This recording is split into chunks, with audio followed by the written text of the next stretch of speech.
राम राधे श्याम भक्ति भावित रेणु रस्तोगी चैनल में मैं आपका स्वागत करती हूँ। तो जिनका आज जन्मदिन है उन सभी को हार्दिक शुभकामनाएं और जिनकी मैरिज एनिवर्सरी है उन सभी को भी हार्दिक शुभकामनाएं। तो आशा करती हूँ कि आप सब कुशल मंगल होंगे। तो आज की वीडियो रहने वाली है कि जगन्नाथ जी को हम स्नान कराते हैं तो आखिर क्यों हो जाते हैं जगन्नाथ जी बीमार।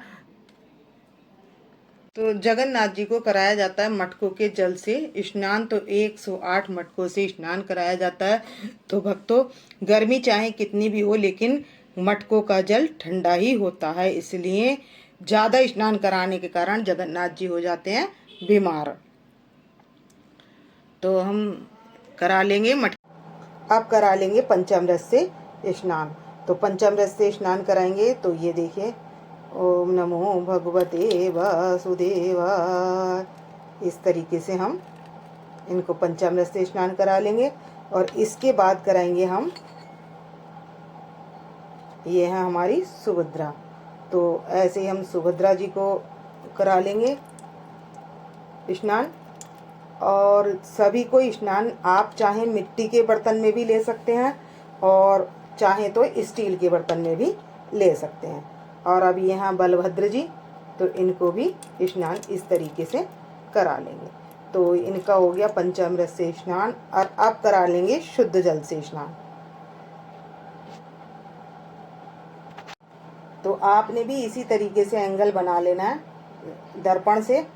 और ये देखिए, इस तरीके से अब हम शुद्ध जल से स्नान करा देंगे। और ये जल भी हम पंचामृत में ही मिला लेंगे। आप करा देंगे सुभद्रा जी को स्नान और उसके बाद करा देंगे बलदाऊ भैया को स्नान। तो सभी का स्नान पूर्ण हो चुका है और अब हम इनको पोंछ लेंगे। कल के बाद करा लेंगे पंचामृत से स्नान। सुभद्रा जी को भी पोंछ लेंगे और इनको वस्त्र पहना देंगे। बलदाऊ जी को भी पोंछ लेंगे और पहनाते हैं वस्त्र। तो भक्तों, आज है जगन्नाथ जी का स्नान। तो हमने स्नान करा लिया है और जगन्नाथ जी ज़्यादा स्नान करने के कारण ही बीमार पड़ जाते हैं। तो ये पड़ेंगे 15 दिन के लिए बीमार। तो आज है पूर्णिमा। तो पूर्णिमा से लेकर जो दोज आएगी, मावस के बाद जो दोज आती है, उस दोज पर होती है हमारे जगन्नाथ जी की रथ यात्रा। और इसके विषय में ये है कि सुभद्रा जी कहती हैं कि मेरा मन घूमने का कर रहा है। तब क्या होता है, जगन्नाथ जी रथ यात्रा वाले दिन अब बलदाऊ भैया और सुभद्रा के साथ भ्रमण करने के लिए निकलते हैं। तो इसलिए रथ यात्रा कराई जाती है। तो साल में एक बार रथ यात्रा कराई जाती है। और रथ यात्रा द्वितीया में कराई जाती है। द्वितीया जो पड़ रही है वो पड़ रही है 27 जून की। तो इनकी जो रथ यात्रा कराई जाएगी वो 27 जून की कराई जाएगी। अब जब ये बीमार पड़ जाएंगे तो हमें इनकी सेवा कैसी करनी है, तो हमने इनको वस्त्र हल्के पहनाने हैं। हमने स्नान कराकर इनकी आरती पूजा कर लेंगे। तो हमने अपने जगन्नाथ जी को तैयार कर लिया है और धूप दीप जला ली है। तो हमारे जगन्नाथ जी आज बहुत ज़्यादा स्नान कर लेते हैं घड़ों के पानी से, तो इनकी तबीयत खराब हो जाती है। तो मैं ये पहले तो आज ही वीडियो बना रही हूँ क्योंकि आज है पूर्णमासी। तो देखो, पूर्णमासी की बुक मैंने यहाँ ले लिया और इसका पूजन कर लिया है। और मंदिर में करूँगी मैं पूर्णमासी की कथा। और यहाँ पर हमने अपने लड्डू गोपाल जी को और राधा रानी को और कान्हा जी को सभी को पधार लिया है इधर अच्छा आसन देकर। तो बहुत सुंदर लग रही हैं हमारी राधा रानी। तो देखिए, हमारी राधा रानी का श्रृंगार आपको कैसा लग रहा है और कान्हा जी का श्रृंगार कैसा लग रहा है। बहुत सुंदर लग रहे हैं आज सभी। और येलो ड्रेस पहनाई है मैंने सभी को। तो अब मैं कर लूँगी यहाँ पर आरती। तो आपको यदि जगन्नाथ जी की आरती याद नहीं हो तो आप ओम जय जगदीश की आरती कर लें। तो मैं यहाँ पर जगन्नाथ जी की आरती करने वाली हूँ। तो मैंने घंटी बजा ली है और कर लेंगे आरती। जय जगन्नाथ जय जगन्नाथ जय जगन्नाथ स्वामी जय जगन्नाथ जय जगन्नाथ जय जगन्नाथ। जगन्नाथ जी की आरती हो चुकी है और हम जोत को ठंडा कर देंगे शंख के जल से 3 बार और अपने जगन्नाथ जी को दे देंगे और सभी को दे देंगे। और अब लगा लेंगे हम इनको भोग की कथा जो हम करेंगे वो मैंने मंदिर में विराजमान कर रखा है, तो मैं सत्यनारायण भगवान की कथा वहीं पर करूँगी। भक्तों, मैंने इत्र से जो अपने यहाँ पर चौकी पर बिछाया उस कपड़े पर भी मैंने मसाज कर दी थी और इत्र लगा भी दिया था। और थोड़ी थोड़ी देर में हम स्प्रे भी करते रहेंगे। और मैंने फ्लावर्स भी लगा रखे हैं क्योंकि खुशबू अच्छी रहेगी। तो आप इत्र की सेवा गर्मी है तो बार बार देते रहें।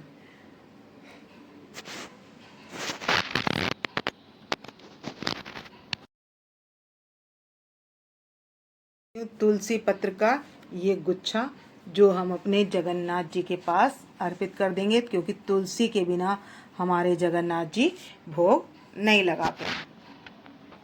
और आपके पास यदि कोई गमला है तो आप गमला भी रख सकते हैं, और यह छोटा तुलसी का पौधा है तो आप उसको भी रख सकते हैं।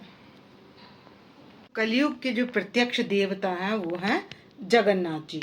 तो जगन्नाथ जी को क्या है, भोग बहुत प्रिय है। तो उनको जब भी भोग लगाएं तो आप जितना हो सकता है ज़्यादा से ज़्यादा भोग लगाएं। तो मैंने यहाँ पर क्या ले लिया है, ये ले लिया है मैंने मैंगो शेक ले लिया है। और अधिकतर मिट्टी के बर्तनों में ही भोग लगाएं, और संभव ना हो सके तो आप स्टील के बर्तनों में भी भोग लगा सकते हैं। और ये मैंने हांडी ले ली है जिसमें ले लिए मैंने जल, और ये बना लिया मैंने खीर। तो जगन्नाथ जी का भोग प्रसिद्ध भोग खीर और रबड़ी है, तो ये मैंने रबड़ी बना लिया और इधर बना लिया मैंने खीर। और ये ले लिया है मैंने दही चीनी, और ये मैंने ले लिया है पुलाव, और ये ले लिया कड़ी चावल। ये मैंने कड़ी चावल ले लिए हैं। और मैंने ले लिया है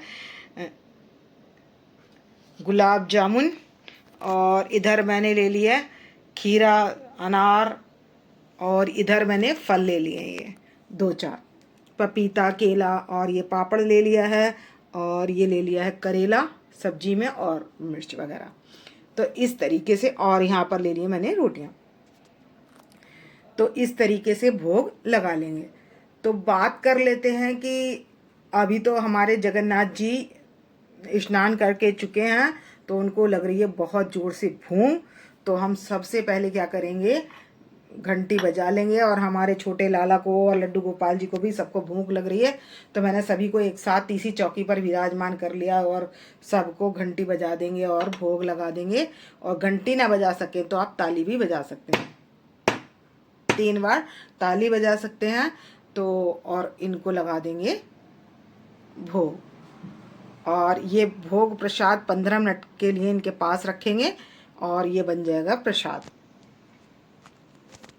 पर्दा खोल लिया है तो ताली बजाकर ही पर्दा खोलते हैं, या घंटी बजा लें या ताली बजाकर पर्दा खोल लें। और ये दृष्टि भोग प्रसाद ग्रहण कर लीजिए। तो ये सारा प्रसाद बन चुका है, और ये सब प्रसाद तो हम परिवार के जितने भी जन हैं या कोई हमारे घर आ जाता है, कोई भी आता है, तो हम उसको ये प्रसाद दे देते हैं। भोग मतलब लगाने के लिए दे देते हैं, जो आएगा उसको हम खिला लेते हैं और परिवार के सभी जन इसको ग्रहण कर लेंगे।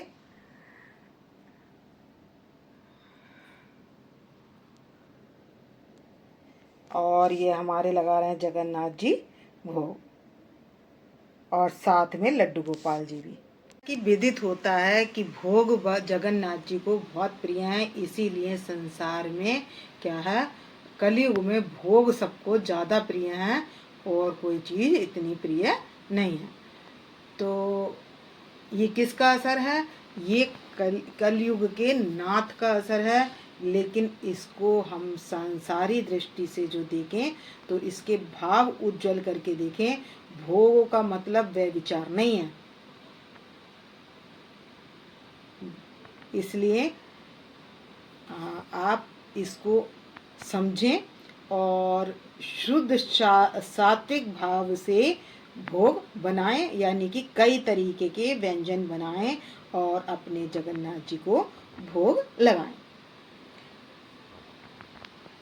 थकान हो गई बहुत ज़्यादा हमारे जगन्नाथ जी को, क्योंकि स्नान 108 घड़ों के जल से स्नान किया है और स्नान करने के बाद हुआ है अभिषेक, और उसके बाद अब हो गई सभी को थकान। तो मैंने पंचामृत से स्नान अपने लड्डू गोपाल जी और राधा रानी को भी कराया है, सभी को कराया है मैंने। दोपहर के भोग लगाने के बाद हमने करा देंगे अपने जगन्नाथ जी को आराम, क्योंकि थकान बहुत ज़्यादा हो गई है, और अब कराएंगे इनको आराम। तो भक्तों, हमारे जगन्नाथ जी क्या होते हैं, स्नान यात्रा के बाद हो जाते हैं बीमार।